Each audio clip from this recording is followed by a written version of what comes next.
کبھی کبھی مجھے عورتوں کو ولیمے میں جاتا دیکھ کر ایک عجیب افسوس ہوتا ہے، اور مجھے حیرت ہوتی ہے کہ اس کے بارے میں کوئی کیوں منہ نہیں کھولتا۔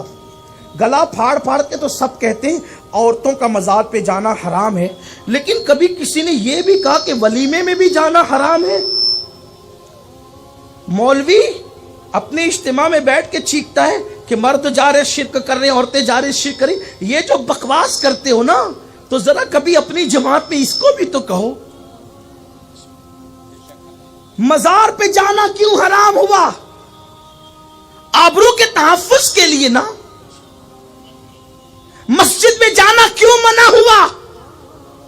مجھے بتایا جائے جس مذہب نے عورت کی عزت کی حفاظت کے لیے عورت کو مسجد میں آنے سے منع کر دیا، اس مذہب کے ماننے والوں کے یہاں ولیموں میں بن ٹھن کے جانے کا جواز کہاں سے نکل آیا؟ یہاں تو مذہبی لوگوں کی عورتیں بھی جا رہی ہیں۔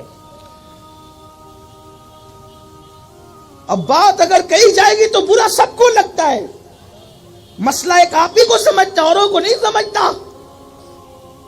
بہت کچھ سوچ کر بنا ہوں میں دریا کا حریف، ورنہ میں بھی جانتا تھا عافیت ساحل میں ہے، ساحل ہی میں عافیت ہے۔ لیکن مجھے بتایا جائے مسجد سے روکنے والی قوم، مزارات سے روکنے والی قوم ابھی تک بازار اور ولیمہ سے کیوں نہ روک سکی؟ وہ بھی بے پردہ ہے، کوئی اس کے خلاف بولنے والا؟ وہ بھی بے حجاب بن سنور کر وَقَرْنَا فِي بُيُوتِكُنَّ۔ یہ پردے کے تین حصے ہیں، ایک درمیانہ، ایک معذورانہ، اور ایک سب سے اعلیٰ ولیوں کا پردہ۔ سب سے اعلیٰ قسم پردے کی ہے وَقَرْنَا فِي بُيُوتِكُنَّ، اور ڈائریکٹ خطاب یہ ان سے ہو رہا ہے جن کے بستر پہ قرآن نازل ہوا ہے، جن کے بستر پہ قرآن آیا ان کو کہا جا رہا ہے وَقَرْنَا فِي بُيُوتِكُنَّ، اپنے گھروں میں بیٹھی رہو۔ مجھے شاید کوئی میری معلومات میں اضافہ کرے اس معاملے میں کہ رسول اللہ کے دور میں کوئی ولیمہ ہوا اور اس میں خواتین کی شرکت ہوئی ہو، کوئی ذرا اس میری معلومات میں اضافہ کر دے۔ میں کوئی علامہ نہیں ہوں، کوئی محقق اور مفتی نہیں ہوں، لیکن مجھے بتایا جائے حضور علیہ السلام کے جتنے ولیمے ہیں ان ولیموں میں شرکت صرف صحابہ کی۔ سورۃ الاحزاب اٹھا کے دیکھو، اس کا ان آیتوں کا شان نزول اٹھا کر دیکھیں،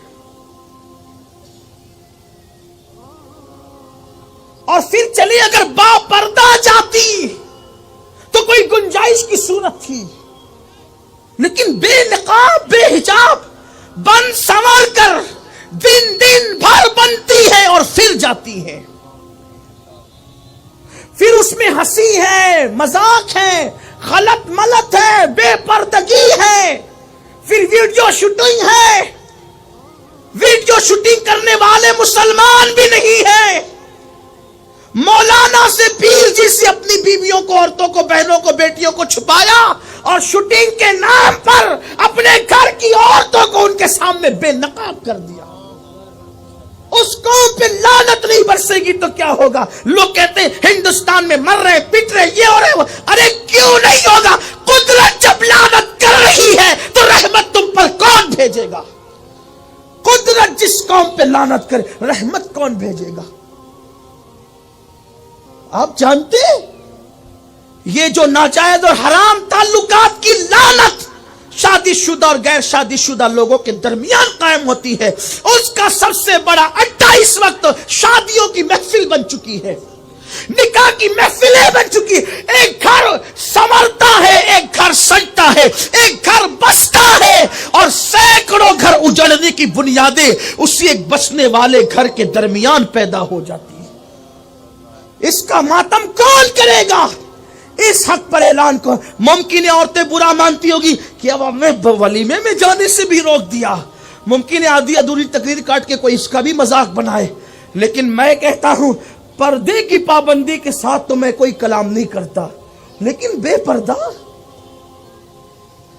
اور یہ تو کہتا ہوں یہ تقوی کی اعلیٰ قسم۔ اگر کوئی عورت ولی بننا چاہتی، دھیان دے، مرد ولی بننا چاہتا ہے اسے روزے کی کثرت کرنا ہے، کثرت سے روزے رکھنا ہوگے، کثرت سے نمازیں پڑھنی ہوگی، تہجد پڑھنا ہوگا، قرآن کی تلاوت کثرت سے کرنی۔